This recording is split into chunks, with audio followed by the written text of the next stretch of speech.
नमस्कार शेतकरी मित्रांनो.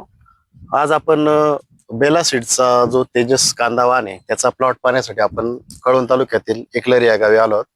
तर आपण प्रत्यक्षात त्या शेतकऱ्यांकडून आपण त्या कांद्याविषयी आपण जाणून घेऊया जरा. दादा नमस्ते.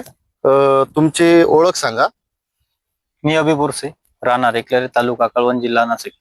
आम्ही 3-4 वर्षापासून साहेबांच्या मार्गदर्शनाखाली बेला सीड्स हे वाण वापरत आहोत.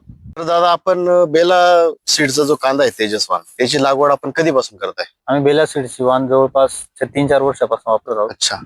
तर याच्या आधी तुम्ही दुसरी व्हरायटी लागवड करत याच्या आधी असाल. दुसरी व्हरायटी. मग आपला तेजस जो कांदा आहे तो आणि तुमची इतर वाण होतं त्याच्यामध्ये फरक काय इतर जाणवला? व्हरायटी पेक्षा कांद्याची रोगप्रतिकारक शक्ती, कांद्याची साईज, कलर व टिकवण क्षमता, कोजळी येत नाही लवकर, अच्छा. आणि बाजारभाव पण इतर वाणांपेक्षा 100-200 रुपयाचा फरक मार्केटमध्ये जास्त मिळतो. मार्केटमध्ये भरतो.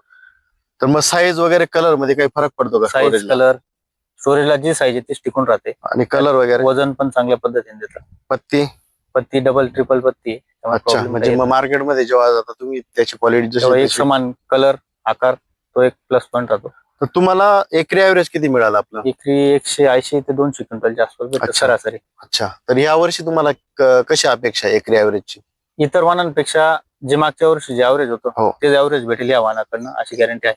आणि आजूबाजूला जे प्लॉट आहे दुसऱ्या कंपनीचे त्याची कशी परिस्थिती आहे आता? त्यांचं 50% ऍव्हरेज कमी आहे, अच्छा. पण याचं ऍव्हरेज वातावरणानुसार 70 ते 80% आरामात भेटेल, ओके. ही तर मग गॅरंटी. बाकी शेतकऱ्यांना तुम्ही तुमच्या माध्यमातून काय सांगू इच्छिता? इतर वाहनांबरोबर हे पण थोडं ट्राय करा, आधी अनुभव घ्या. हो. म्हणजे 100% तुम्ही अपग्रेड प्लस पॉईंट राहीलच. ओके. थँक्यू. धन्यवाद.